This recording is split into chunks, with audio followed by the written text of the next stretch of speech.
never contest a man that has nothing to lose.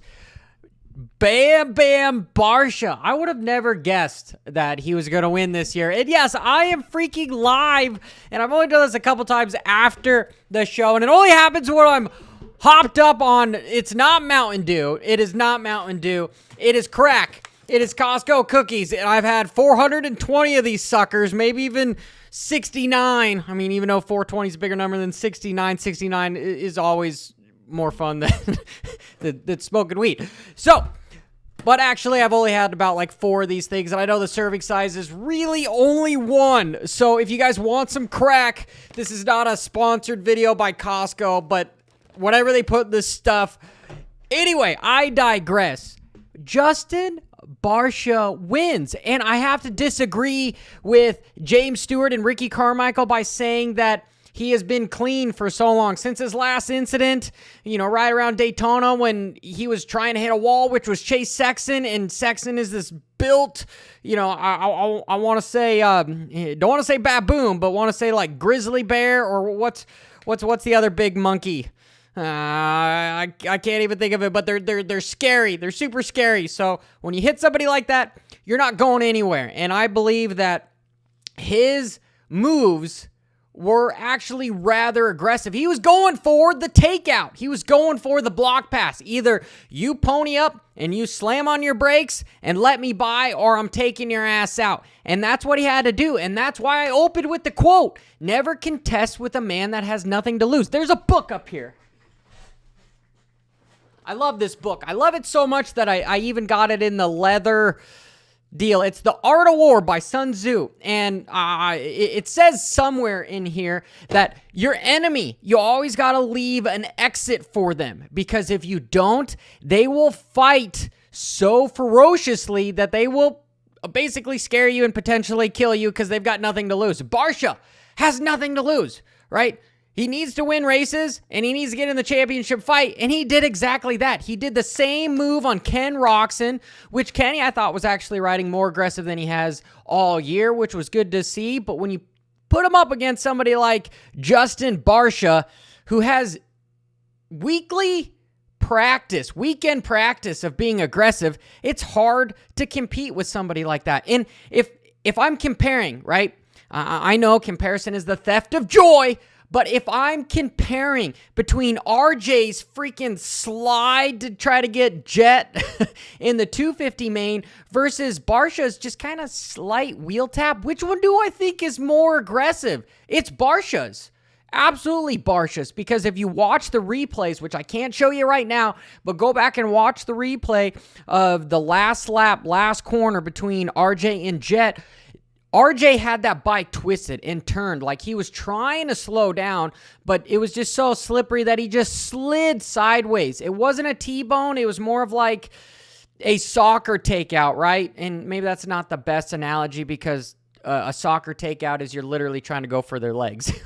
But he was trying to turn the motorcycle where Barsha literally was just taking the line, both on Kenny and both on Sexton. And dude, Sexton, he just always has some bad luck, and just Barsha's not somebody that you want to contest with. Do I think Barsha probably should have been on probation after literally round 1 between him and Jason Anderson? Maybe, right? Maybe. But he wouldn't have been able to do some of the shit that he did this last weekend. And not to take anything away from him, because the dude was doing the finish line when most of the riders were not jumping it. He lapped up to 4th place. He lapped Cooper Webb. And normally Cooper Webb is somebody that excels when the track gets rough. I know some of you in the chat are saying that I'm a Hampshire fan. Yeah, you know what? I am a Hampshire fan. I do think he rides a 450 better than a 250. But yet again, I freaking digress. There is to be nothing taken away from Barsha. I had to go live just so that I could hype up. The last time I went live after a race was Kenny. I mean, I'm damn near, it's my bedtime. It's 8:36. Like I told you, I'm all hopped up on Costco cookies, and you gotta, wash it down with just, this is actually, not that I'm saying anything. What do you guys think's in my water bottle? It's water. It's water. But yeah, now that I'm getting a little bit back to here. Oh. I know I kind of wanted to talk about I want to talk about a little bit of futures, the 250s, and then Kenny. Did you see his eyes on the podium? Oh my effing God. Dude, look at how red his eyes were. If anybody has ever taken their goggles off in a race, never do it. Unless you're going for a couple $100,000 bonus, don't do it. These suckers are something that you need to have for, I don't know, most of us are adrenaline junkies. So I want to say 60 years, right? Because we're probably not going to live that long. You need these eyeballs for 60 years. And the worst thing you could do for them is get roost at 60 plus miles an hour from a knobby, and you don't need to do it. Do not take your goggles off. Do not. Even if you're in a amateur national, don't do it. I'm warning you. Just do not do it. Oh, and since I'm on the side of safety, the mud race, right? My phone has been blowing up. It has been not literally blowing up, but it's been going ding, ding, ding, ding, ding, ding, ding. It sounds like my effing Corolla and Toyota Tundra. It's TRD Pro. I love that sucker. I actually named it Beans after my daughter's favorite Go Dog Go shown because it's a big green. Anyway, the seatbelt things, right? You can't turn them off. I got to get some data acquisition, stupid shit to jailbreak the damn thing to get it to turn off, because if I want to die, with Darwin's Law because I'm a dumbass and I can't, and I don't want to buckle my seat. Sometimes when I'm just backing up a truck, I don't want to buckle on my seats. Anyway, my phone was going ding, ding, ding, and it's always annoying, and I don't almost answered my phone while the race is going on because I'm taking notes. I'm in there. I'm having, a small orgasm with some Costco cookies. I need my peace with with my 83-inch TV, because you got to watch Supercross like you're there, right? And it's not a man thing. You know how they say about guys that have to lift their truck because, down low, they're not really that big. Well, you know what? I have a big-ass TV to make up for certain things. But I even lost my point of track here on what the heck I was saying. To try to remember what I was talking about, it was safety. And my phone has been blowing up about everyone going, man, we're in this post-pandemic, everyone is getting soft and and I disagree with that. I absolutely disagree with that. I think they did the right thing as far as postponing it because of lightning. Not that I'm soft. We already know that Hopper is soft, whatever. That is not a pun to what I was saying about lifted trucks. Maybe it is. Maybe that's a funny thing. And how many times have I digressed in this? Somebody might count about it, but I think it's already up to as many Costco cookies as I've had, 420. And I think as a society, we are just getting more educated and we understand risks. Maybe not so much in Supercross because it seems like these guys are dropping like flies. There's not that many factory guys left, which is just sad. But no, I have to say that Feld, AMA, the whole stadium, they did a good thing by trying to lean on the safety side. I know there's probably going to be a bunch of people that want refunds, and they're going to really hate by leaving, because I'm sure not many people watched Barsha in the stadium because they left. They left because they're like, this is some bullshit. I want to watch some racing. My kids are cold. I'm cold. You're telling me I have to leave. And, if the whole Darwin effect, right? I'm being very ironic in this live show.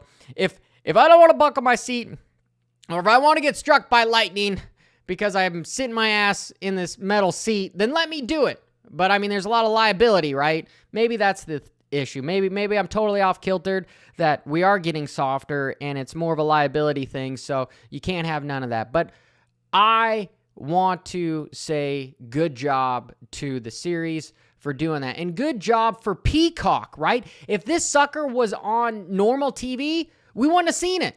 It would have been postponed. But because of our subscription and the whole Super Motocross Live, we are in one place. A streaming app, regardless if it's too expensive or what, was able to do a 5-hour coverage. That is epic. That is a huge win. That's as big a win as Justin Barsha, which is awesome. Okay, so now that I've said that, and we've talked about Kenny not having his goggles on. Oh, Tomac, his crash Everyone says that, oh, his hand fell off the handlebar. But if you watch closely, yes, I'm giving a little sneak peek on some of my analysis videos that are coming this week. Make sure you stick around for those. Monday and Tuesdays usually when I do it, they take a lot of time to edit. I really put a lot of effort into them, so make sure you watch those. I believe his suspension was too stiff. If you watched in practice, a lot of riders are slamming on the brakes, and there's some chatter bumps, the duh, right? And if your suspension is incredibly stiff, those little chatter bumps are going to vibrate your hands off the handlebars. We saw that suspension went all the way down, and there's no valving down there. It's just pure oil. It's just, there's nothing there. So once you hit that part of the stroke, it is freaking a hardtail, and boom, your hand comes off. If he had motocross valving in that bike, he would have been fine. But those bikes are meant for some gnarly hits, not these little itty bitty chatter bumps. That's why you see these guys almost with little curbs get bounced weird once they start to have things, is because it's too stiff. Plain and simple. Okay, Max Anstine. The 280 kit, the bike won. Not that I want to say that Hunter Yoder, man, in some of his heat races was pulling some damn good starts, and I've talked to the motor builder. So Jesse, congratulations on your stock freaking motorcycle. That sucker's fast. Nothing to take away from Hunter because he's a good jockey on that sucker, because I know he's a little small kid, and he's able to get some good starts and do really well in the heat races. I was super pumped for that. But Max Anstine, he's not on a big bore, right? But this whole ideology of saying a privateer won. Dude, can we call Kettle black on that? It's an Australian team, Firepower Honda, but it's a factory team in Australia, right? Yes, it's up against the top money, but we need to have a different name for semi-privateers. Can we call them semi-factory teams? Because truthfully, if you've got a semi-pitted and you're not in the way back where hardly any fans come by, you're not a privateer. Just want to say it. Or we change the word privateer to domestique, which basically means, like slave, right? So, yes, I'm kind of downgrading and kind of being a dick to the privateers by saying, let's take the name and let's make them name domestique, okay? Because they're pretty much slaves to the sport. They don't get treated as nice, so let's just call it what it is. You've got a semi-factory team, which is the new privateer. But, man, you got to love his enthusiasm, and you also... Dude, let's get some likes in here. We got 32 likes. Let's get that sucker up to 50. Because, like I said, I'm all hopped at this sucker. If you have a Costco membership, these suckers are $9.99. Inflation sucks because they were $7.99. So I'm up to like $50 a month on these damn cookies. It's a bad habit and I can't break it. And it freaking runs the dopamine in my head because Supercross, I got to sit there and you probably thinking, man, Johnny's got a really sad life. He's sitting there with his feet up. He's got too big of a TV because he's compensating and he's got fucking cookies. Actually, I swear, guys, if you're over my house, it is a blast, man. I'd share these cookies with you. Absolutely share these cookies with you. The Sam's Club cookies, they're not that good, right? I'm biased about that. I'm just absolutely. But back to Anstine and his podium speech. Man, that was epic. Saying that he wants to turn his owner over and take all the money out because he's got a fat check coming. Go Max, man. That was an epic comment. And not to mention, he kind of, I don't want to say dissed, but sort of pulled the rug saying, hey, I don't even have to do motocross anymore because I'm already qualified for this silly super duper cross deal. All the teams I've talked to, people behind the scenes, nobody wants to see a longer series, but I really think it is to try to put pressure on these other series so that these riders do not race the other series because they have to race these series. It's longer, it's harder. The contracts are saying you have no time to race because you got to do this because you got to qualify for a super motocross series. It's silly. Absolutely silly. Oh, if you see Bobby Piazza's Instagram post, his bike was there. He wasn't allowed to race, but so many people came by and supported him. I really like to see that. That whole thing, I won't take too much time on it. My point is yeah, maybe was there bad on both parties with getting aggressive? Yes. But if you're going to hold a privateer to a certain example, you should hold the people representing your company as an employee as also an example, right? There should be no tit for tat when it comes to this. If you are the employee, the customer, which in this instant is Bobby Piazza, is always right. That's how you just do business, right? And you be respectful. Both sides need to be respectful, and don't take sides, and do not hold one more responsible than the other. That's all I have to say about that. And if I'm moving on to futures, right? Futures. We talked about this on my live stream on Friday. And okay, let's get to this sucker. Dun, dun, dun, dun, dun, dun, dun, dun, dun, dun. Okay, let's look at these qualifying times. Let me put this on here for the 250 Supercross, right? Here, let me open this. Try to move this over. Forgive me because I'm doing this live here. Look at these times, okay? You've got Max Anstine with a 49.3. Tom Vial with a 49.4. You've got Hayden Deegan with a 49.5. Okay, let's look at the futures. These top kids would qualify top 3 in the pro Supercross class. Is futures a pro class? It is not supposed to be a pro class. It's supposed to be an amateur class. Yes, it's an invite-only class, which it's killing the privateers. Because if you don't get invited to this stuff, you're not going to get your pro license. Yeah, there's ways that you could still get your pro license by getting good finishes at Loretta Lynn, at James Stewart's Freestone deal, but those tracks are not going to compare to a full-blown Supercross track. And let's even look at the 450 times, okay? 450 times, top qualifying times. All right, 12th place, Justin Starling, 49.8. Let's go with the top 250 guys. You're damn near an Adam Cincerello qualifying time on these 250s. I will have to give it out to Hunter Lawrence. He had, did he have a faster time? 48.7. What did Tomac get? Or no, Jason Anderson, 47.7. Okay, I thought he might have had a faster time than everybody, but he didn't. I digress. My point here is that the futures class, they qualify inside the top 10 in even the 450 pro class. That is just, it's wrong, right? It's wrong. There's a weird stepping stone here where it's like, guys, is the sport just straight up going elite? Let us have a roadmap of what you're doing, because it's killing the privateers, because nobody's going to be able to show up because they're not invited anyway, and you've got guys that are taking spots that literally are full-blown factory kids already. You know, that's all I have to say about that. But I've been going crazy for the last 20 minutes.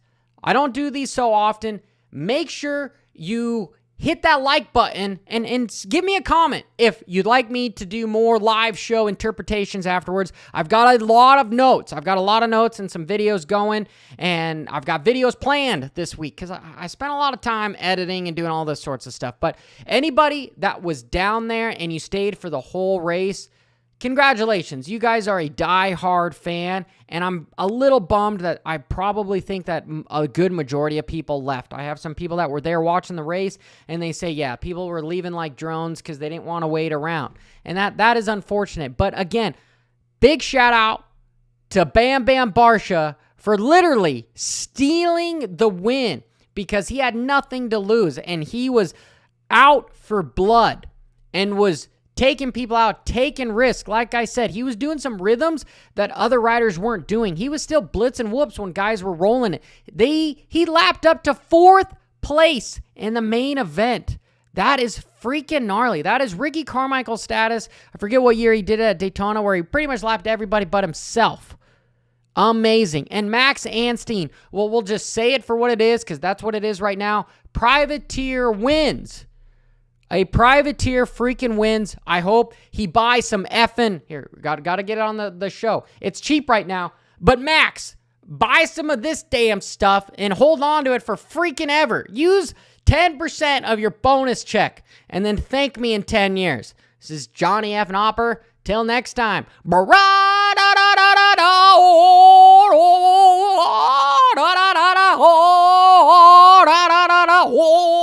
I got a date with at least, what is this? 1, 2, 3, 4, 5, 6, 7, 15 more cookies. 15 more.